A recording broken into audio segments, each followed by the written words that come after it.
Nice. All right. Next up, we got Belal Muhammad versus Gilbert Burns. I'm a huge Gilbert Burns fan.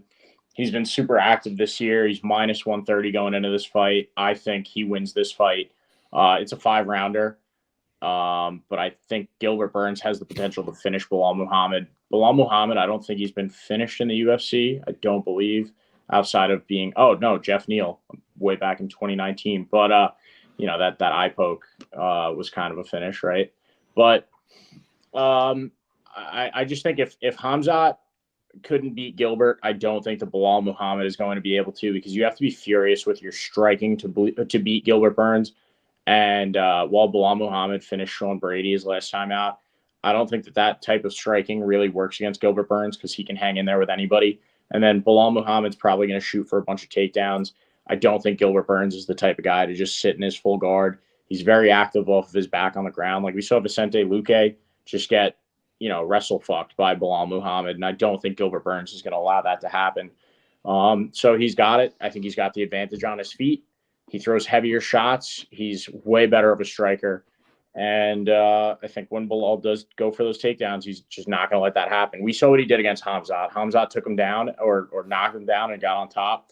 And there were instant hammer fists from the bottom coming up from Gilbert Burns. And they looked painful enough for Hamzat to stand back up. And, you know what Hamzat wants to do to you. He wants to get you on the ground. And for Gilbert Burns to thwart that effort speaks very highly to his ability off of his back. So I'm going with Gilbert Burns at minus 130. I mean, I think that's, you could bet responsibly, but you could throw a heavy wager on Gilbert Burns' money line here. What do you think, Tom? Yeah, I think it's really interesting because, and I'm going to put you on blast a little bit here. When this fight, initially, and granted, I totally understand where you were coming from at the time, but listen, we had just lost Charles Oliveira versus Beneil Dariush, and that was sure going to be fireworks because Charles Oliveira always brings it, and Beneil Dariush finds a way to get a fantastic knockout out of nowhere from something that, is totally unexpected. And then we got it replaced shortly thereafter with Belal Muhammad versus Gilbert Burns. And I remember texting you and you saying like, yeah, it's not going to be as exciting. And you're really disappointed about that. But ultimately, thinking about that Hamzat fight and thinking about, Gilbert Burns and how he went out there most recently about George Masvidal and the fight that he, the hype that he created around that. I think Gilbert Burns is going to go out there and he's going to bring the fucking noise. You talk about Hamzat Chimaev getting him down on the ground and the instant hammer fists. And I just think about that fight. And I think that fight was just such a hodgepodge of just going after it, where these two guys, they just were relentless and just for 3 rounds went to war. Now, how many rounds is this a 5-round bout or is this I believe it is, yeah. It's a 5-round bout. Is Tapology yeah. Tell me if I probably 5-minute rounds. So this is going to be really interesting for both guys. I don't think maybe now I'm rethinking the fact that he's going to bring the noise a little bit, knowing that it's going to be 5 rounds. But here's the thing. Belal Muhammad's coming off of Ramadan, right? So I know he trains, during Ramadan and he takes great pride in that. And I think last year or 2 years ago, he had a big fight that came right around this time and he doesn't like fighting now. And this was on short notice. And there was a thing about the weight and there was maybe a thing about the pay, yada, yada, yada. I think to a certain degree, Belal Muhammad had to be coerced in order to take the fight. And that could be in part due to the fact that he was coming off of Ramadan, which now going into a 5-rounder against the guy who, he just fought 2 weeks ago. But that also means that he went through a full training camp 2 weeks ago and immediately turned around 1 week ago, knew he had a fight. He couldn't have gotten that far out of shape. So I think Gilbert Burns is going to have the leg up in terms of physical fitness, but he's definitely going to have a leg down maybe in terms of durability, being that he just came off of a fight. So that's going to maybe even the scales in that regard. Belal Muhammad, the way he takes people down and he tries to grapple them, usually up against the fence, and he tries to land some punches, but he's not necessarily going there and trying to finish you. That is with the caveat of Sean Brady, where he was able to knock out Sean Brady on the feet. But I don't think he's going to be able to do that to Gilbert Burns. Like I said, Gilbert Burns was in there with Hamzat Chimaev. He's been in there with guys like Stephen Wonderboy Thompson who can knock him out on the feet and didn't. I think he's going to be able to mix it up enough to where he's not going to be able to get knocked out. And I think he's going to land some big shots on the feet as well. I think both of these guys are maybe a little bit similar there, but I'd give the edge to Gilbert Burns. When it comes to the ground game, I think they have 2 different styles, and Gilbert Burns is a much more active style to whether he's on the ground, on the back, on top. If this is going through a scramble situation or they're in the clinch, I think Gilbert Burns is going to be more active in all of those situations, and he's going to be landing the more powerful shots. So I think Gilbert Burns is going to get this one done 3 rounds to 2, maybe 4 rounds to 1. It's going to be a toss-up, though. It's really hard to predict because of all of the variability between Gilbert Burns just fighting 2 weeks ago. That activity is great, but that also accumulation of damage is not. And then you have Belal Muhammad, who, his last fight was 5 months ago. So he's been active. He's just coming off of Ramadan. And, it seemed like he was a little bit, reluctant to take this fight here. So it's going to be really interesting to see how this one plays out. I'm riding with Durinho Burns, minus 130. Give it to me. Well, allegedly it was Belal Muhammad's decision to make it 5 rounds. That was like one of his stipulations, at least according to Chael. I watch all of his YouTube videos when he puts them out. So that was what he said, and the weight was, that was on Gilbert. Gilbert really wanted Belal to come back down to 180. I'm sorry, 170. 170, yeah, shot. But he wanted him to come down to 170. I think I forget what weight they're fighting at now, but 170. Yeah. Oh, so Belal did make it down to, or he's going to make it down to 170 then. Okay. Yep. So that was the agreement then, was that Gilbert wanted the weight and Belal wanted 5 rounds. And that makes sense, right? Because Belal Muhammad, if you're not having a full camp, you're going to want maybe 5 rounds to be able to institute your game plan, which is not going in there and getting the knockout, but you're a guy who, tries to go and you win off of points over rounds by wearing on guys and tiring them out. Right. So maybe he wants the 5 rounds because if he only has 3, he knows Gil's going to be able to go in there, have that aggressive game plan, be able to fight off of his back, be able to extort. What's the word I'm looking for?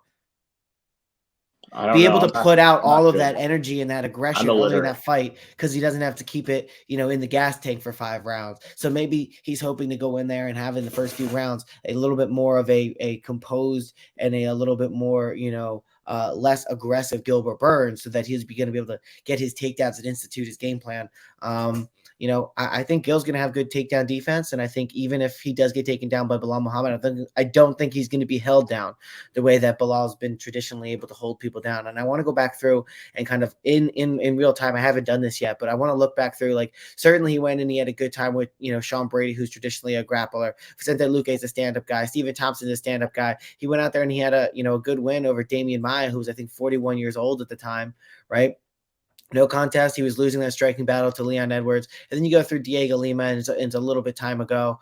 I think ultimately this is going to be a real test for Belal Muhammad here, and his most real test to date. Gilbert Burns has proved himself time and time again that he's at the top of this welterweight division, and he's absolutely a cream of the crop in terms of jiu-jitsu practitioner inside of the MMA octagon. So I think Belal Muhammad, if his style of fight can hold up against Gilbert Burns, then that's going to say a lot about Belal Muhammad and the fact that he really does deserve to be next in line for the title. And if Gil Burns can get this done against Belal Muhammad, especially showing that his grappling can, overtake Belal Muhammad, well, what's that going to be able to do to a guy like Colby Covington or, even Leon Edwards, who has the title now? I think either of these guys have a strong case to be able to, if they win this fight, to be able to fight for and really jump the line and jump Colby Covington to be able to get that Leon Edwards fight.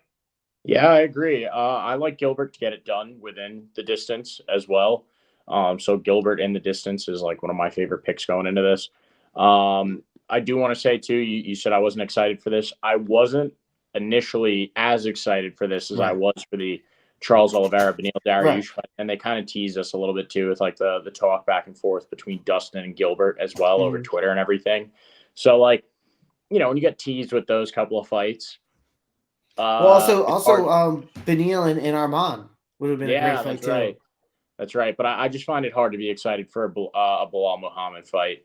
But being that Gilbert Burns is in there, and now I'm excited again. And all of the potential application that this has, this all of the reasoning this could have for the rest of the division and the shakeup. Like I said, I mean, you think Colby Covington. So here's the whole thing, but for Colby Covington, right? Like he's getting the championship or he's getting the title shot because theoretically he maybe had something on George Masvidal, right? But then Masvidal retires. So any weight or any story or any juice he had on George Masvidal being like the court case, that's kind of thrown out the window. And then, the stock that the UFC had is like, oh, well, he made weight and he was a backup fighter for a fight that wasn't in jeopardy of being canceled. Colby Covington made weight. Great. Now you have a fight that was canceled. Gil Burns just fought 2 weeks ago and says, "Nah, screw that." He steps up and actually fights, right, in the co-main event. That's a bigger favor to the UFC than, making weight on a fight that was already going to take place. So Yeah. Gil Burns or Belal Muhammad, regardless of who wins this fight, already has that over Colby Covington in terms of like what they did for the UFC, number one. And then number two, Colby Covington, and the reason for him to get that, if it's not just for having made weight, it is because it's tied to George Masvidal. Well, that doesn't matter anymore because George Masvidal's retired. So what's the reason that Colby Covington is able to, still remain and get that fight? Ultimately, I think what they could do is they could maybe do like the winner of this fight can turn around and get the championship and get a fight with Leon Edwards, and the loser faces Colby Covington for the next spot because the division is kind of wide open in that regard. So you could potentially do that if you want to keep Colby Covington kind of in circulation with guys who are contenders. But I think the winner of this fight could absolutely get that title shot because I just don't see what power Colby holds. Yeah, no, I agree. I definitely agree. And like you said, big credit to both of these guys for taking a 5-round fight on short notice. Let's jump